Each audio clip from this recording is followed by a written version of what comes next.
भारत का अगला कोई भी लड़ाकू विमान, फिर चाहे वो तेजस हो या फिर तेजस मार्क 1-2 हो या फिर चाहे स्टेल्थ एम का ही क्यों ना हो, सारे के सारे अमेरिकी इंजन के साथ ही आएंगे। और ये बात एकदम कंफर्म है और हम ऐसा इसीलिए कर रहे हैं ताकि सारे के सारे लड़ाकू विमान जल्दी से बनकर भारतीय वायुसेना को मिल जाएं। लेकिन उसके बाद क्या, क्योंकि आप जानते ही हैं कि भारत की स्थिति ऐसी है कि आप अमेरिका को तो छोड़ दीजिए, हम अपने आस पड़ोस के नेपाल जैसे देश के ऊपर भी भरोसा नहीं कर सकते। फिर यहाँ पर अमेरिका तो बहुत दूर है। लेकिन दोस्तों, उससे पहले अगर अभी तक आपने इस चैनल को सब्सक्राइब नहीं किया है तो आपसे विनम्र निवेदन है कि आप इस चैनल को सब्सक्राइब कर नोटिफिकेशन बेल को ऑन कर लीजिए और वीडियो को लाइक कर दीजिए। चलिए हम वीडियो में वापस आते हैं। और इसी वजह से हमें इंजन डिपार्टमेंट में जल्दी से जल्दी आत्मनिर्भर बनना है। और यकीन मानिए ये पूरी दुनिया का बहुत मुश्किल काम है, क्योंकि एक लड़ाकू विमान का इंजन बनाना बहुत ज्यादा मुश्किल होता है। आप खुद सोचिए कि चाइना 6th जनरेशन का लड़ाकू विमान बनाकर बैठा है, लेकिन इंजन आज भी उसके पास एक प्रॉपरली रेडी नहीं है। इंजन के ऊपर आज भी वो काम कर रहा है, वो भी ऐसे टाइम में जब उसने पिछले 2 सालों में $10 ट्रिलियन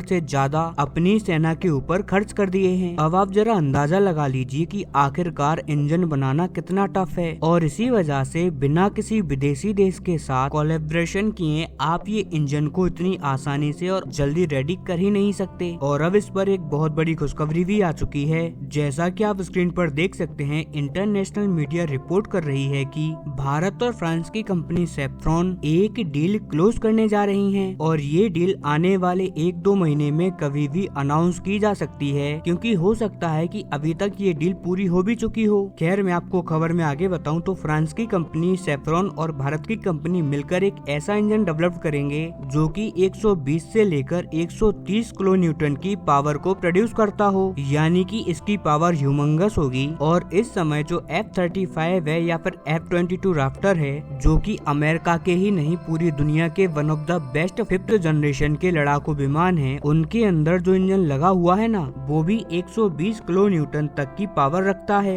लेकिन हम फ्रांस के साथ मिलकर एक ऐसा इंजन बनाएंगे जिसकी पावर कैपेसिटी 130 तक जाती हो, जो कि आगे आने वाले 6th जनरेशन के लड़ाकू विमान को भी पावर दे सके। और यही हमारी प्लानिंग है। दरअसल अभी के टाइम में जो एम का आएगा स्टेल्थ लड़ाकू विमान भारत का, साथ ही जो तेजस के मार्क 1-2 आएगा, उनके अंदर तो हम अमेरिकी इंजन ही लगाएंगे। लेकिन आगे आने वाले टाइम में जब हम फ्रांस के साथ मिलकर ये इंजन बना लेंगे ना, फिर हम इन दोनों को अपग्रेड कर देंगे। खासकर कि एमका को एमका के अंदर और भी ज्यादा टेक्नोलॉजी को डालकर उसके अंदर लगभग सारी 6th जनरेशन की टेक्नोलॉजी को डालकर उसे 6th जनरेशन का बना देंगे। साथ ही उसमें से अमेरिकी इंजन को निकाल कर अपना खुद का इंजन उसके अंदर फिट किया जाएगा, जिससे कि ये 100% भारतीय एमका फाइटर जेट बन जाएगा। और बताया जा रहा है कि इस डील के तहत भारत को 4 से लेकर $5 अरब तक खर्च करने पड़ सकते हैं। ये डील बहुत बड़ी डील होने वाली है, ये प्रोजेक्ट बहुत बड़ा है। और सबसे खास बात कि आप लोगों को ये बात भी आपके जहन में आ रही होगी बार बार कि हम ये डील तो कर रहे हैं, फाइटर जेट के लिए इंजन भी बना रहे हैं, क्या हमें इस इंजन की पूरी टेक्नोलॉजी मिलेगी या नहीं? तो आप चिंता मत कीजिए, इसकी 101% टेक्नोलॉजी भारत को भी मिलेगी और इसकी 101% टेक्नोलॉजी फ्रांस को भी दी जाएगी, क्योंकि फ्रांस भी यहाँ पर खुद का एक स्टेल्थ लड़ाकू विमान बनाना चाहता है। तो यहाँ पर ये दोनों देश इसी इंजन को शेयर करेंगे और इन दोनों ही देश भारत और फ्रांस के पास 100% टेक्नोलॉजी का एक्सेस होगा। हालांकि नो डाउट अब आपके अंदर एक क्वेश्चन भी उठ रहा होगा कि आखिरकार ये इंजन कब तक रेडी होगा। तो देखिए, फ्रांस की कंपनी सेफ्रॉन ऑलरेडी राफेल के लिए इंजन तो बनाती ही है, जो कि अपने आप में एक काफी शक्तिशाली इंजन है। बस फ्रांस की कंपनी सेफ्रॉन को इस इंजन को थोड़ा सा कॉम्पैक्ट कर देना है, यानी कि उसका साइज को थोड़ा सा रिड्यूस करना है, छोटा करना है, ताकि ये स्टेल्थ लड़ाकू विमान के सेल के अंदर फिट हो जाए। और इसी के अंदर थोड़ा सा टाइम लग सकता है। रिपोर्ट बता रही है कि आने वाले 3 से लेके 3.5 साल में ये इंजन बनकर पूरी तरीके से रेडी हो जाएगा। हाँ, लेकिन उसके बाद इसकी टेस्टिंग में कुछ सालों का टाइम लग सकता है, क्योंकि आपको पता होगा कि इंजन बनाकर तो चीन ने भी रेडी कर लिया है, इनफैक्ट रूस ने भी रेडी कर लिया है, लेकिन टेस्टिंग के अंदर दोनों के दोनों फेल हो गए। जो एक्सटेंसिव टेस्टिंग है वो यहाँ पर की जाएगी और इसके अंदर कुछ सालों का वक्त लगता है।